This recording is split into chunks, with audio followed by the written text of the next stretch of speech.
Hey, thanks for joining us, Drew. Good to be here. Thanks for having me. Hey, I know I was supposed to be the next person to down there, and I was supposed to interview you're supposed to interview me, and I was supposed to be on your channel, but looks like you made it down there before me I beat you again. to it. I know. I really love my day job, but sometimes I wish I didn't have one so I could like go down there more often. Oh, I got you. So No, it all works out in the end. I've got family in the area and we were mainly visiting them and I just kept bugging Chris McCammon saying, "Hey, I'm going to be down there on this day, so if you oh, got anything you want to showcase, let me know." And I talked his ear off and convinced him into showing me something. So, okay, that's awesome. Because I yeah, was like, well, I'm just gonna wait until they have a driving PI build, and sure. then there'll be like stuff. But you got like a lot of information on this visit. There was Well, like I owe that to the community mainly because uh, anytime someone would ask something that I didn't know the answer to and I didn't hear Aptera quite answer, I just wrote it down. And uh-huh. so I had a list going since the last interview, and I just said I'm going to try to hit everything on my list while I'm there. And of course, the Bink is there, so we can check that out as we're Yeah. answering the community questions. And there was a lot of like cool features of the Bink that like we hadn't quite seen before, I think. Like, and you got to lift it. So um Yeah, I I had no guess idea they we could mentioned lift that it. the back hatch was about like 15 pounds. hmm But the door, you were lifting it, but you guys didn't mention in the video how much that weighed. Like, could you guesstimate how much that weighed when you Ooh. lifted it? That would have been a good question. Yeah, I think probably close to the same. I know with Okay. the fiberglass added, it was definitely a bit heavier than what we saw in France. Uh-huh. I was not, I mean, I could have probably held it with a pinky or two fingers, Uh-huh. but with the fiberglass and all the sealant uh, attaching everything together, it added a bit to the weight. But yeah, I would say probably 12 or 15 pounds, somewhere Okay, around yeah. there. So that means, and he thought that adding all the mechanisms in the glass would double it. So we're talking like a 25-pound door, or Yeah, 30-pound door if we're being generous. So that seems very, very light to me. I don't know. I don't know what a regular car door weighs, but I imagine it's more than it's 30 kind of hard to pounds. judge, right? Yeah, I don't I've never get to like picked one often up. pick up my own car door, but yeah, I can tell that just by the fact there's no speakers in the door and the part of the glass that actually moves is a lot less than a typical car window, so that probably helps a lot. And Mhm. everything being embedded into one piece of the side panel with the carbon fiber and everything. Right. Man, And that look at was that. like another thing I didn't like think about, but makes sense when Chris talked about it. Like in a regular door, you got to like put like this plastic thing in as a carrier to Right. do the window and stuff. And this one is just all like one piece, Yeah. And it which is shouldn't even awesome. matter all too much to the end user because you're just gonna pop it and it flies open. Yeah, yeah. No, and like I think like the window carrier to like make it the window go up and down. Yes. Yeah, that's like a separate thing. Gotcha. Okay. Yeah. So, one of the most interesting things for me that I noticed from your video was the way that they were handling communications with the car. That was a big Oh yeah, I was light like, bulb moment for whoa, me. that's totally different. Yeah. I was surprised we hadn't heard about that. And also, I think we talked about it a little bit in your Discord. There were certain things that didn't make the cut for my video, not because they were bad or wrong or anything, but simply because Aptera wants to formally announce them Yeah. on a different video. And of course, I don't want to steal all the thunder from Aptera. So when I submitted the rough draft to Chris McCammon, I was convinced that that SMS thing wasn't going to make the cut. I was like, that's to me that's exciting. So I didn't Right. think they were going to let me include that, but they did. I was like, oh, great, that's cool. Yeah. Yeah. So that was really surprising. And I hadn't thought of that, but that's like a very ingenious way of handling that. Yeah, definitely. And watching it back, I think of a million different ways I should have asked questions or handled Of the whole course. situation. Uh-huh. After I was editing the interview, I was like, I should have asked, why doesn't anybody else do that? Yeah. That's Yeah. my big question is why does Tesla and Rivian and I think Lucid as well always rely on this like 4G, 5G cellular, wake up the car, boot up the main computer to check all of the settings when you could do it over SMS. I saw some people concerned about uh, SMS not being encrypted. Maybe Yeah. that's part of the Yeah. concern. I Right. don't know. Right. Right. But then, yeah, I wonder. I guess if you're sending commands to your phone and SMS not being encrypted, that could be a potential problem. Maybe. Yeah. I think it's one of those things that you really would have to know what you're doing in order to like try to hack someone else's car. And Mhm. there's a chance that maybe just the real-time data translation is what they're depending on for SMS, not the actual vehicle controls. So like Yeah. you couldn't maybe you can't pop the doors open if you're 3,000 miles away from your Aptera, but the SMS just does the communication, so you know how much solar you generated, what the state of charge is, Yeah. and perhaps that's all that they're doing over the SMS network is letting you decide like how much what's my charge limit or something like that. And if someone hacked into that system, they couldn't really do too much. All they Right. could see is what your state of charge is and how much solar you've generated, which if that data leaked, I don't think most people would. Right. Yeah. So a lot of interesting follow-up questions for us about that. But very like when I Sure. heard that, I was like, wow, that is very interesting. And it does get rid of a lot of the phantom drain problem, a significant part of it. I think so. I think this is a point of tension as to why Aptera probably hasn't confirmed or thought too much about having their own version of Sentry mode, Yeah. because Tesla owners can attest Sentry mode is quite a massive power drain, and Oh with yeah. a super efficient vehicle like Aptera, it would be insane. Yeah. I don't Yeah. even think the solar would be enough to power Sentry mode, honestly. Yeah, I mean, I've always been a big proponent of Sentry mode, and I still want it actually. Like It'd be nice. I'll take the I'll take the hit on the battery to do Sentry mode Sure. for initially because I think number one, it would be super entertaining to have Sentry mode on Oh an yeah, Aptera because every person that walks by is gonna gawk at it. that's And true. and I It think gets a lot of it would make for attention. some very interesting videos of people gawking at your car and like checking it That's a out. good point. And for the and also like there is some oh, so did you get to stand on the roof or just Chris here? Yeah. I was a little he didn't like personally invite me to. Uh I was wondering because, as soon as he got up on it, he mentioned that there's more like steel reinforcements, and I yeah, wondered if potentially he was standing on a right there that kind of showed the underbody.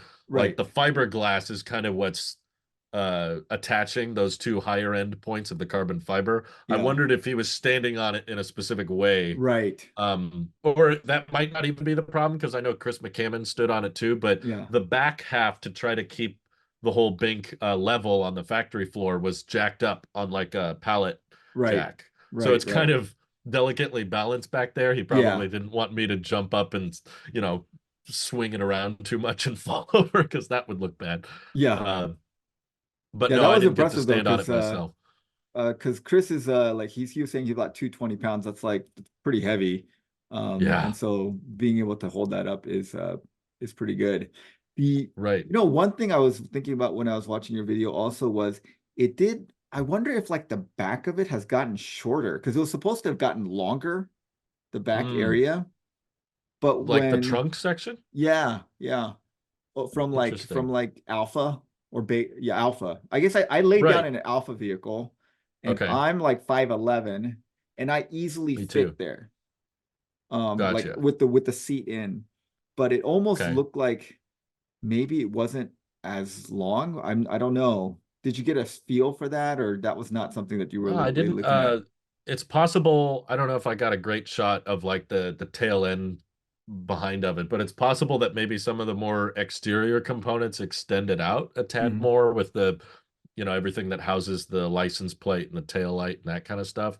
But no, I didn't notice it feeling particularly smaller, although I think that not having the seats on the inside and not having the hatch probably plays little tricks on the visuals hmm potentially.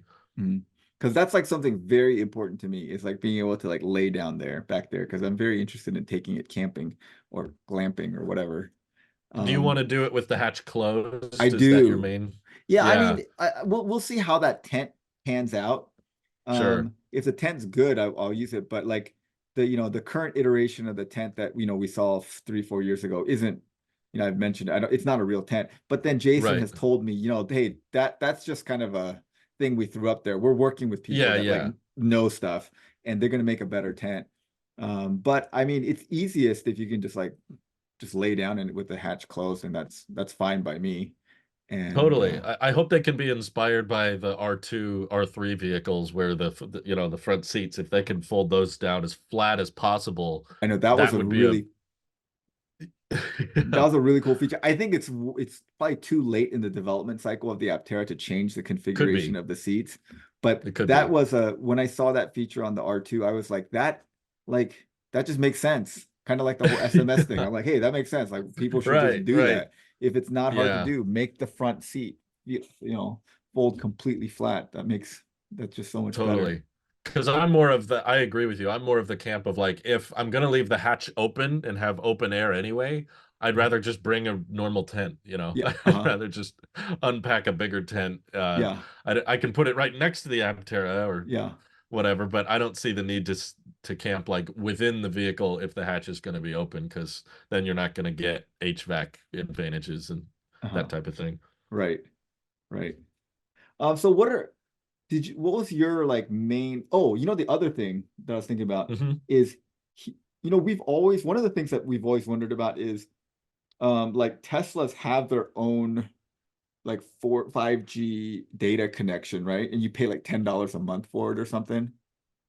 Yeah, it's so far everything with Tesla is still 4G, which I've Uh, been complaining about for a while. uh, Not because I like 5G, but I just know that carriers will over time phase phase it out out. old connectivity, just like that's the early Teslas were 3G only, Uh-huh. and then the 3G network was shut down. So I'm like, yeah, you should probably, update it. But yeah, there's a $10 a month feature for Tesla owners called premium connectivity, or $100 a year, and that just unlocks a few additional things like satellite view on maps. You can stream music directly on the car's display, and even stream like YouTube, Netflix, um, like video content. But I don't pay for it, for the record. I, Okay. I don't pay, but you still technically utilize the 4G connectivity in Teslas by when you're doing navigation, and it Uh-huh. lets you know how many stalls are available at a supercharger.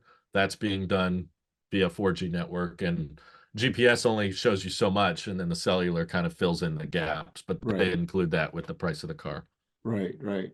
Because I've had several people ask me to ask Aptera, like, oh yeah, like I'm in Mexico or I'm in South America or I'm in Europe, like who's going to be their data carrier? And I've Mm, never asked that question because I figure like that's like way down the line.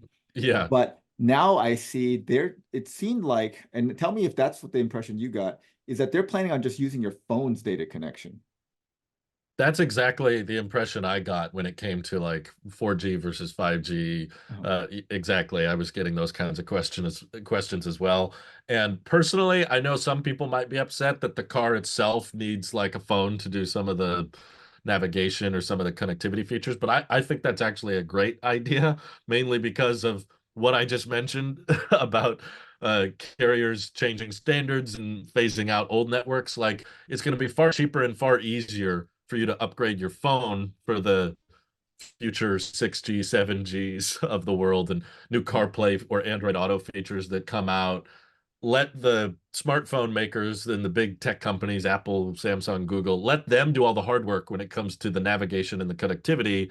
And then as long as Aptera just has a way to connect to your phone, that makes it a lot easier for Aptera on the software side. And also, you probably will get a better experience letting those, trillion-dollar brands handle all of the software UI for the nav and connectivity, because I've been using the Tesla built-in navigation on my Model 3, and it routinely disappoints me. It kind of sucks. Yeah, yeah, yeah, Like, yeah. No, routes me on the wrong routes and stuff, and I kind of miss Apple Maps or Google Maps. Whatever your phone has is usually yeah. better anyway. I just had a friend that just got a Model Y, and we took it hiking this past weekend. And Oh, yeah, nice. I didn't realize that they force you to use their nav system, like their map system. Yes. And yeah, the Yes. map system was totally wrong. Like we're on our hiking thing, it made it like it told you to like drive through some trees to get to the main road and stuff. I'm like, yeah, you can't really go that way, Right. FYI. It's Um, a serious problem, and I think the Tesla software team's probably very focused on all the FSD stuff, so there's not yeah, enough people focusing on just, hey, this isn't the right navigation. You're making me turn at the right or wrong places. So Yeah, since then, I've been more interested in like, man, this would be great if just I could use my phone or I could use CarPlay or Android Auto. right, And Aptera is just like, yeah, we should probably just only have that. It might be a little disappointing though for people who, I don't know, could maybe aren't too dependent on their smartphone or, right. I but I think feel there's like like those a people I will thought it was a get used to it. genius thing when I heard that because number one, then they don't have to put in a radio in the car. Two, they don't have to like start negotiating for data connections at various places all over the world, right? If they True, want to make it a true. global vehicle, like pretty much everyone in modern society has a smartphone, I think. Anyone But that would buy this kind of yeah, car, I think will have a smartphone. right. I mean, if you don't like it's a rare individual that doesn't have a smartphone these days. And then two, there are a few people who've told me or I've been in the comments in my videos was like, hey, I don't want like a car kind of spying on me. I don't want it talking to Mm, anyone. I don't want it giving any data connection. So hmm if the car requires some kind of data connection to function, I don't want that. And this mm. kind of like makes that choice easy for them. Like, hey, just turn off your phone and then your car's not talking to anyone basically. That's true. You're kind of So off grid in a yeah, so way. you're like you have the control over that thing because it's going through your phone. So I think it kind of allays the fears on both sides of the some people like don't want connectivity, some people want connectivity and they wonder about it. And you're True. like, hey, if you have a phone, it's gonna go through that. And I'm like, oh, that seems like a really good way of handling it. But Good that point. going back to like Sentry mode, it does make like Sentry mode difficult in that it Mm, can't like transmit video to you or anything or any large true. amount of data. It can only transmit like very limited data to you when you're not in the vehicle, which I think has Yeah, like some pluses and minuses. it does. But I mean, like even Tesla, they let you stream a real-time view of some of the cameras on your car if you pay for premium, but Mhm. they do not let you view Sentry mode events on your phone Oh, is remotely. that right? You have to pull it up on the car anyway. So Oh, and okay, I yeah. was like, it would make so much more sense if it said, "Hey, Sentry mode incident reported," and then I could pull out my phone and Yeah. watch what So just took that's not place. what But happens, nope, huh? no, they don't Oh, let you. okay. You can I only see a real-time view, which I think is kind of gimmicky because it's like, what are the odds of you tuning into your car exactly at the right. moment something goes down? Yeah, that But seems like another software kind of idiosyncrasy that yeah. isn't The great. only drawback I could potentially see with Aptera depending more on Android Auto and CarPlay is when it comes to automatic battery preconditioning on your way to a DC charger. Yeah. That's like the only way Tesla lets you precondition.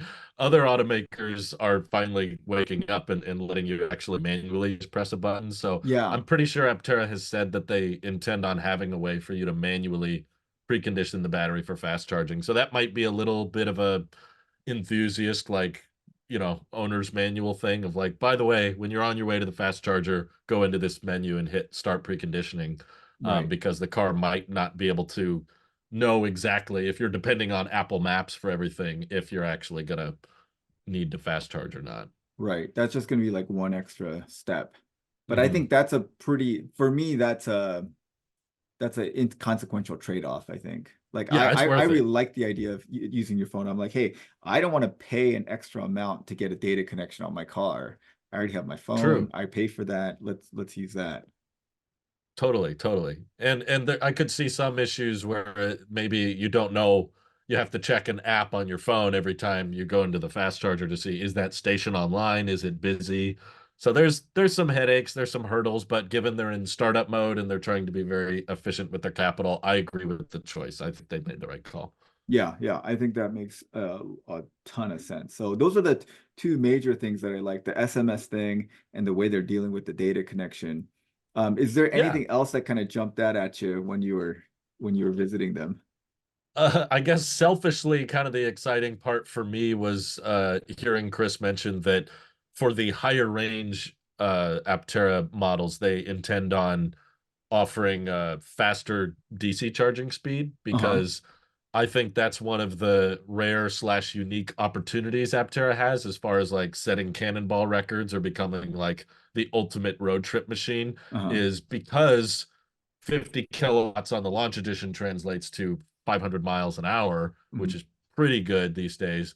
But certain long range Teslas are clocking, 1,000 miles an hour. And if you get really lucky with a Lucid Air, you get like probably 1,200 to 1,300 miles an hour because they're fairly efficient and can theoretically get 350 kilowatts, but Yeah. most people never see those speeds. So if an Aptera with 1,000 miles or even just 600 miles, if they could get 150 kilowatts, Yeah. that would translate to like 1,500 miles an hour, which is Right. kind of unheard of. And Yeah. then when I Bonkers. brought, yeah, when I brought that up to Chris Anthony, he was like, "Yeah, I heard the V4s can get around 300 kilowatts." So I don't know if that was like wink wink material or something, but Uh-huh. I was like, if you built an Aptera, which wouldn't be a ton of C's if we're talking a 100 kilowatt hour pack, Yeah. if you could hit 300 kilowatts, you're kind of coming close to the charging speed of what like a gas car gets at a gas pump. It's Right. kind of nuts. And Right. I think that would be a very eye-opening moment for the EV industry is like, hey, you don't need to hit 500, 700 kilowatts to get really, really good charging speed. You just need to focus more on efficiency. Yeah. Yeah. Yeah. Because then theoretically, if you're getting like 1,500 to 2,000 miles an hour, that means in like 15 minutes you can get like a full gas tank on a car. And it takes about, Yeah, 5, 10 minutes to fill up a car anyway. right. Yeah. Pretty much. That would be nutty. So, Mm. did you see much activity there other than what we see in this video? Yeah, that's a great point. I'm glad you brought that up because actually going into this one was far more busy and there was far more stuff going on than the last trip I took, where I think the factory was kind of set up in showroom mode, where on the first visit and interview we did, it felt like they had all these kind of stations to show you here's our battery pack, here's our solar production, and here's everything we have set up. It was definitely in like investor presentation mode, and he kind Hmm. of ran me through it. And we watched a bunch of other YouTubers go through that same one. On this, though, they had taken down a lot of the curtains or backdrops that were there before, and Hmm. they had kind of pushed a bunch of things off to the side. I think as we were recording this, Gamma had been boxed up and was being loaded onto a truck to head out Okay. to Drift. Yeah. And this was April 5th, I believe. So it was a while ago. But it definitely, at least to me, I think there was a part in the video where you see people walk behind us while we were in the bank. I Uh-huh. had to cut part of it out because people were coming up to Chris Anthony as I was interviewing him, asking for questions, asking for signatures. Uh-huh. And same thing with Steve Fambro, who stopped by for just a second. He was asking Chris questions and he was like, "Sorry to interrupt, but we have to talk about this now and don't Uh-huh. include what we're saying, of course, in the video." So Right. that's why, luckily my jump cutty infused editing was pretty helpful for them because he was seemingly like working as he was showing me stuff. Oh, right. So So to me, yeah, multitasking. yeah, in the back there, you can see lots of pallets and a lot of stuff had been moved over, and Uh-huh. the screen, all those backdrops are now in the middle, whereas they used to be on the side. So I got the impression, not that I'm some like factory analyst, but I got the impression they were no longer in presentation mode. Uh-huh. They were gearing up for more let's do stuff mode. Right. Uh-huh. I could be wrong. Maybe I'm just looking for it because I'm hopeful and excited for them, but Right, right. Well, I mean, that's they the definitely got impression this I got. thing, and they are planning on, I think this, it looks like the whole PI thing, because they had this investor thing where they're saying like PI1, PI2, PI3 were these various things. Yes. And as in like any startup, like things are always in flux. They're always Right. having to change things. And it looks like this one is they're just gonna like put the wires in, route the Right. wires in, put some components in, make sure they all fit right, and the geometry works and stuff. And I think the next build is gonna be the drivable build, which Yes. hopefully will become the fully fleshed out build. So Mhm. obviously they're getting geared up for that, I think. Um, Definitely. And putting I think a the lot is wires in. going on in Italy as well. He also mentioned that first bink that we picked up and sat on and everything is being used to test wraps as well. Uh-huh. So they can wrap a lot of it and see how it does in sunlight and stuff like that. So um yeah, I think it's never going to go as quickly as people want. And I think a lot of people are very legalistic and just kind of subscribe to this idea that, well, if it's not done by this time, I'm out. I don't care. you Yeah. know, it's all vaporware. I don't believe in any of it. And r- reality is, we've seen that from lots of other EV startups having that legalistic deadline of it has to be done by this time. Sometimes that's what's killing you. Yeah. That Yeah. that'll bankrupt them. Yeah. And I mean, there's been no startup EV company that has ever met deadlines That's true. on anything. Because I think That's a like good point. the thing is like you don't know what you don't know. It's when true. when you're building something, you think you know what you don't know, but you don't know that you don't know it until you get to the point and you're like, oh, okay, well, here's this thing that no one had thought of before, and we've got Yeah. to kind of figure this out. So I don't have a viewpoint on them that's like, oh, they have to be done by this time, otherwise I give up. You know, I'm just like, as long as they're being transparent, as Hmm. long as they keep us updated and they're willing to do these kinds of things where Hmm. they meet with us, talk with us, tell us what's going on, I just see it all as progress because following your channel especially, I've seen so many cars with an emphasis on being more efficient or trying to make solar viable on a vehicle and seen so many of them fizzle away. And I'm Yeah, like, you know, will if Fisker dies, there will be other SUVs to choose from. After Lordstown died, there's other pickups to choose from. But right, if we don't get Aptera, there's no solar mobility, right. essentially. So Yeah, because that's Lightyear and why I'm Sono like, are gone. right. I'm all Yeah, about like take your time as long as you do it, you know, as long right. as you're making progress and we're getting closer. And they are now tooling for mass production with the Mhm. battery packs and with CPC. So I do think that because there's such a limited staff, little things like I see in the comments all the time where people just go, well, why haven't they delivered yet? You know, and I try to kind of forward them towards your videos or your perspectives where it's like, you know, building one and building 1,000 is really not that different cost wise. Mhm. Like you have to get all of these production grade tooling parts ready, and it's not like a small company can build a dozen and a big company can build 1,000. It's like, no, if you want this type of scale, you kind of have to do everything right. And that takes time and it takes stages and you got to be careful. Yeah, yeah. So I mean, I think the thing that they're fighting against, like just like everyone else, is like they are using money because they have to pay their staff. And Right. so every day they're using money to pay staff and kind of keep the lights on. But the Hmm. longer it takes them to get to production, they don't get revenue until they get production. So they just constantly have to get investor funds. So Hmm. it is this thing, and they are definitely like I've talked off the record to some former and current Aptera employees, and they are like, yes, they're very focused on getting to production. They want Yeah. to do that. And some of them, I think most people in the community are like, oh, they're not focused on getting to production enough. Like they need to just rush that out. Right. And other people are like, if you focus on it too much, then you cut too many corners. Mm. And so it's a very fine balance of like, what corners can we cut to get to a product? Because if you're like, oh, I just want the perfect vehicle, well, you're just like never gonna deliver, and you're gonna run out of money before you get to production. But if True. you're like, Absolutely. I'm gonna cut a lot of corners to get to production, then you come up with a bad vehicle and you end up, maybe where Fisker is now. Yeah. Um, Well, I think that's a it's a perfect example, honestly, because Fisker uh, a few months ago was hyping up all these additional models. yeah, So it was like, as the software is struggling and the product is suffering and the customers are wondering, how is this going to work? How are you going to improve the experience? They're focused on, hey, look at this model. Hey, look at this model. Hey, look at, we got a truck, we got a compact, we got a sports car. And yeah, it showed that like distracted vision. Whereas Aptera, you know, you can ask them all day, what about a four wheel? What about more seats, more doors? And they'll just be like, yeah, we'll get there, but right now we're focused on bringing this into production. And like we just talked about, they're right. like, we could do a heat pump, but it costs more and it'll take longer. Or we Mhm. could build in 4G and 5G, but that'll cost more and it'll take longer. And we'd rather get this vehicle into production. So I think they're looking at ways to cut costs in all the best way. Mhm.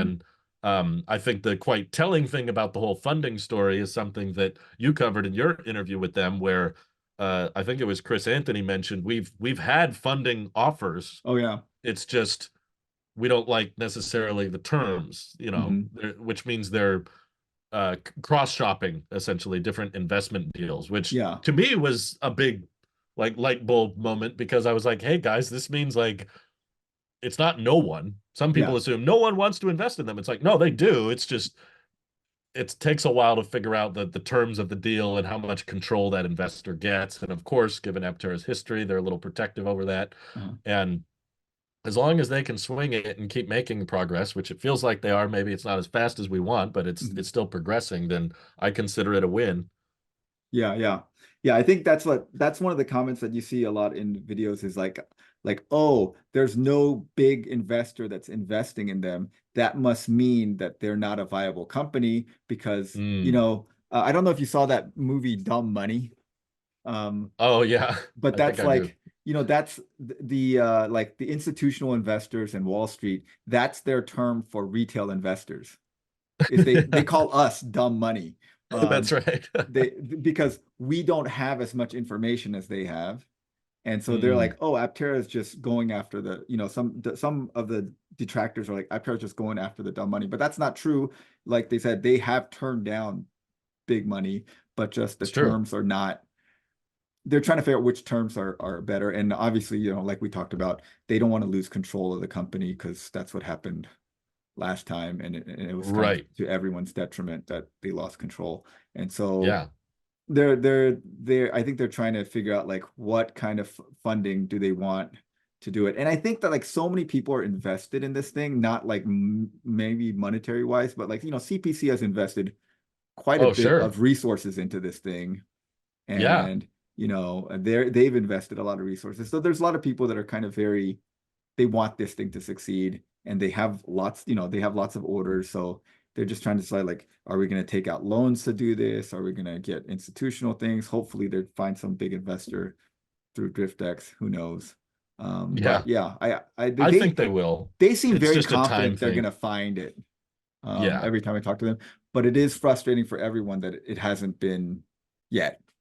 Right. And But remember I when like you asked to, them, they sorry, said go 9 ahead. months from when they get funding, and that Right. that funding has not happened as of now.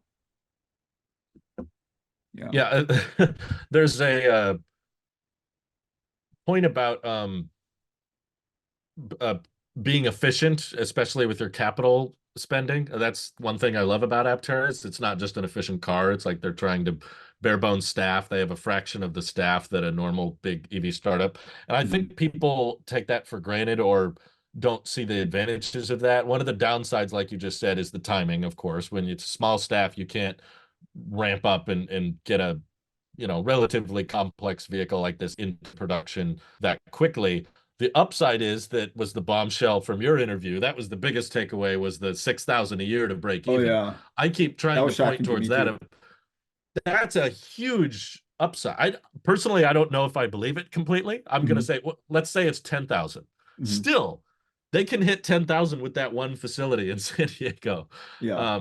They're capable of hitting that with a pretty small building relatively. And I try to dwell more on that because we see a lot of EV startups that everyone assumes is just like, well, they're a success. They're here because they're out and they're delivering products. And actuality, it's like you're just kind of nosediving with your cash burn and seeing how much money you can burn. But the advantage of being an efficient small company like that, that does move rather slowly and doesn't have as much money to burn as the other guys, is they can turn a profit much, much faster than anybody else can because of Hmm. that. So there's some downsides and some upsides. And I think whether or not the company fails or succeeds, there's something to be learned there so that if there's other startups in the future, we can pay attention to what did and didn't work.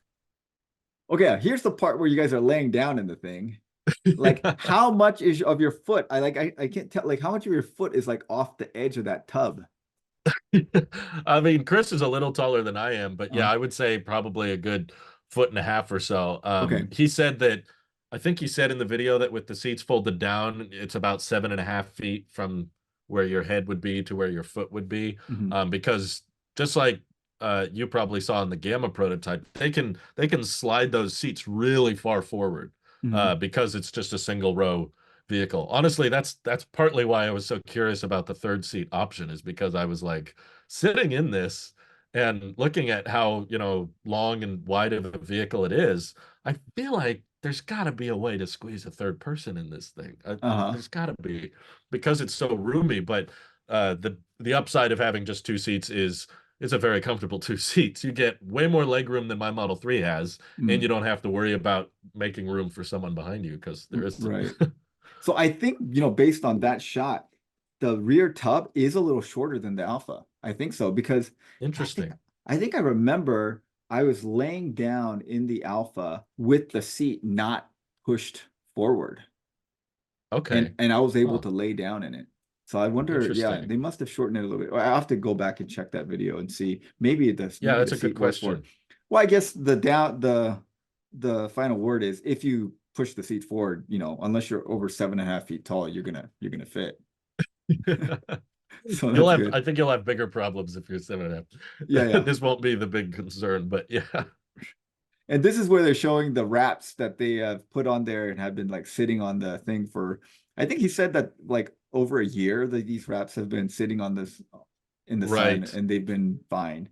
So That that's was a big good. concern of my wife too. She was Yeah. like, if we're gonna leave it outside all the time, isn't that bad for the paint? And I said, what paint? I said, Yeah. it's just big old wrap in the solar is taking most of the sun anyway. So Right. And so yeah, I think they still have not announced like what they're using for their wrap, whether it's final or PPF. And I think, on our channel, we've always been like, go PPF. That's the way that they should do it.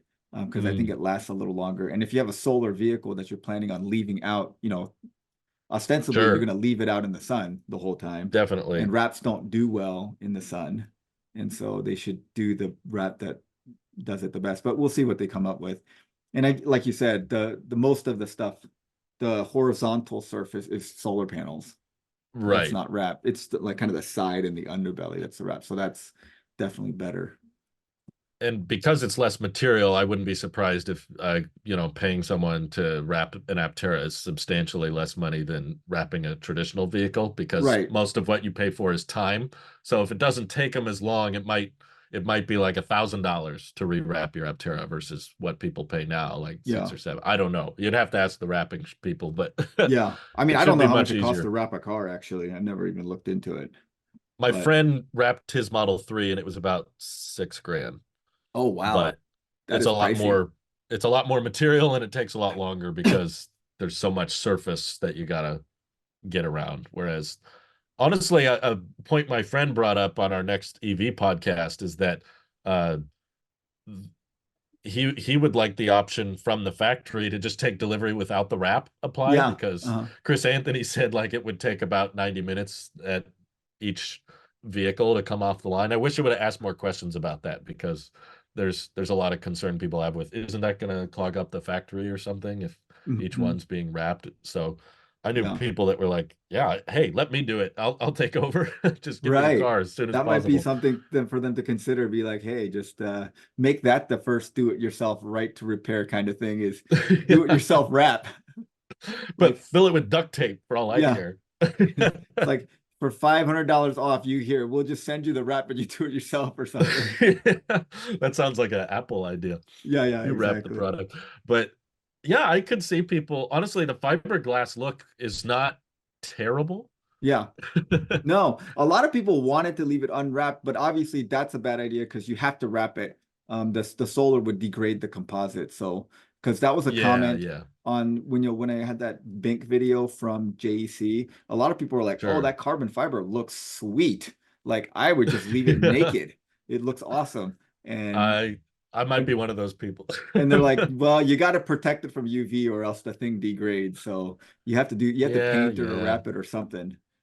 I guess you I could get wrap it it. with a clear UV film if you just really like the look of it. But yeah, That's a good point. it has to be wrapped with something that protects it from UV. Instead of paint protection film. Yeah, see, there's that guy walking by. He walked right up to Chris and had him sign some papers in the middle of the interview. And Okay. uh, while while we were talking, basically, I asked for my phone back. Well, so my wife could stop recording. I'm like, let me make sure I'm hitting all the questions here. Uh-huh.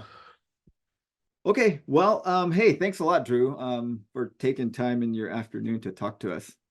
Um, Absolutely, and I'm anytime. glad you I got down I'm there always and this honored to was be like on. good stuff. And hopefully, I mean, I've been saying this, I guess, since December. I've been wanting to get down there. Sounds like, I don't know, May, June. I don't know when the I driving hope TI so. will be, but hopefully sometime early this summer I'll get down there and maybe you'll get down there too. Maybe we'll get down there together. Yeah, that would be a fun video. Just Yeah. you and me in the Aptera driving around. Yeah. That'd be great. All right. Thanks, Drew. Bye bye. Have a good Bye. one.